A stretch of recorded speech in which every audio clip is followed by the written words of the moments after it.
Hi, I'm Father Jim Forson, and I'd like to share with you a reflection on the gospel of this 18th Sunday in Ordinary Time. Let me ask you, do you have a pet peeve? I think everybody does. I know I do. And my pet peeve is the doorbell.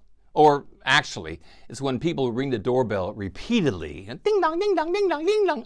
I just go wild. And I answer the door and I said, you didn't need to ring it that many times. Oh, Father, I didn't know if you could hear me. A priest friend of mine has the same pet peeve.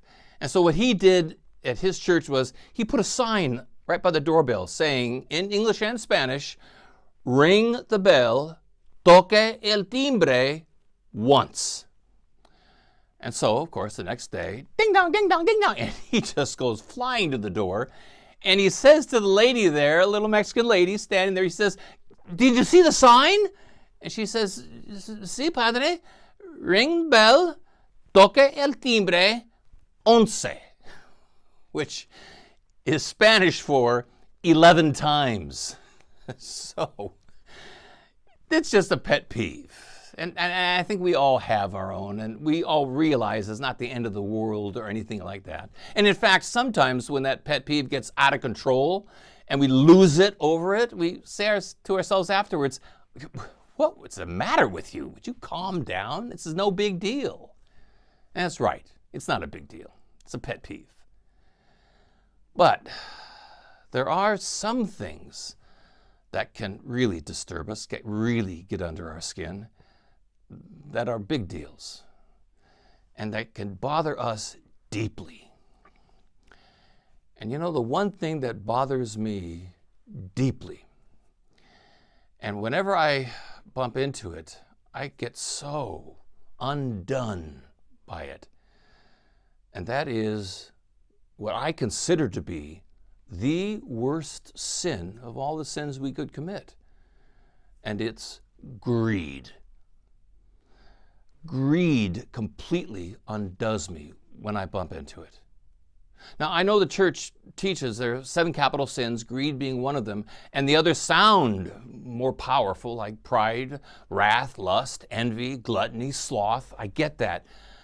But, I've been a priest now for 43 years, and the one sin that nobody ever confesses is greed. Nobody ever comes into the confession and says, bless me, Father, for I have sinned. I have really been greedy. Nobody does. Nobody does because nobody thinks of themselves as being greedy. They think the other person is out there being greedy and trying to take more than their fair share, and they're trying to stop them from doing that. Or at least they want to get their fair share of whatever it is that people are grasping for. That's what we see in the gospel today. The young man comes up to Jesus and says to Jesus, Jesus, make my brother give me my share of the inheritance. And Jesus wisely sidesteps it and says to him, who put me in charge of your affairs? We see that kind of greed, I do, sometimes at funerals, where families are fighting with each other over the will, and they are just tearing each other apart over money. Ugh, greed. It's the worst, and we see it all around us.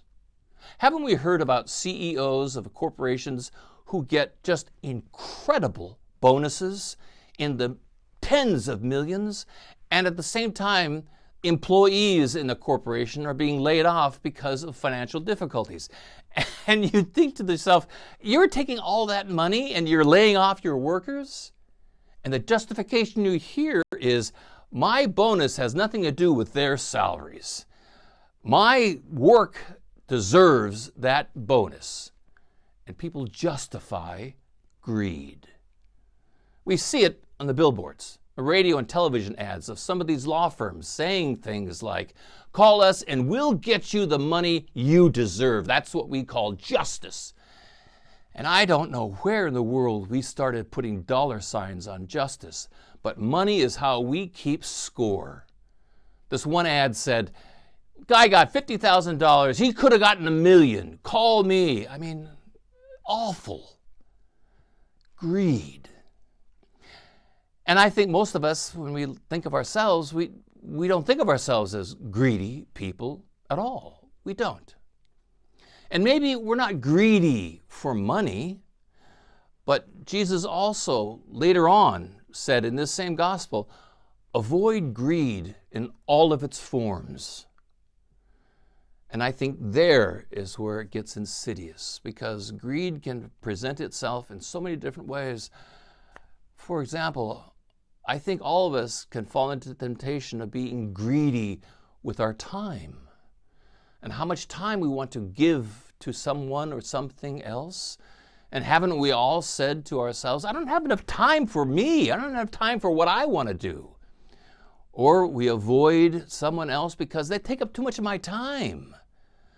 Or I was even thinking, people were complaining about how their grandchildren or friends or children, they never write them thank you notes, and they get Christmas or birthday gifts, never a thank you note. And why not? I think because it takes too much time. It takes time to pull out a letter and to write thank you and to put it in an envelope and to address it and stamp it and send it to the post office. It takes time. I don't want to spend time on that. It's where we can truly be greedy.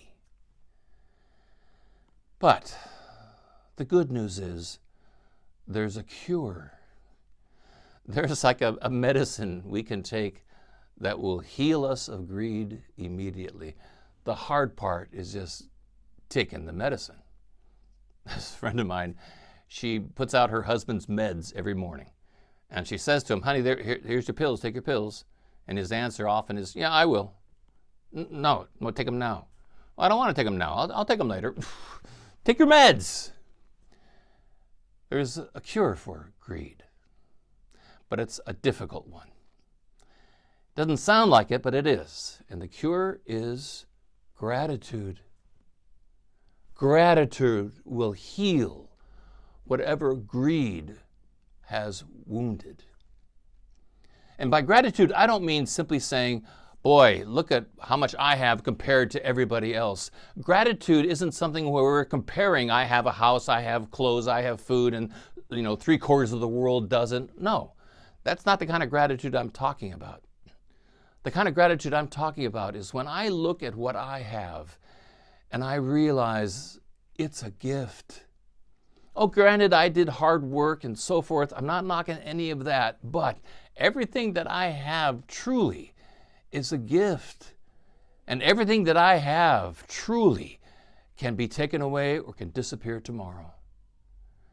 And so I am grateful for this life I have. I'm grateful for the health as I have it. I'm grateful that there are people who want my love and who want me to love them back. I'm grateful for all of that. I didn't earn that. I didn't deserve all of that. This country that I live in, I didn't make it. I didn't create this. It was a gift. It's all a gift. And if I can truly believe that all that I have is a gift, well, then I can be able to fulfill the last words Jesus said in the gospel when he called on his people to be rich in what matters to God. And what matters to God is forgiveness, is mercy, is compassion, it's understanding. And if I am truly grateful, well, then I can be generous with forgiveness. I can be generous in compassion. I can be generous in being patient, even with people who ring the doorbell 11 times.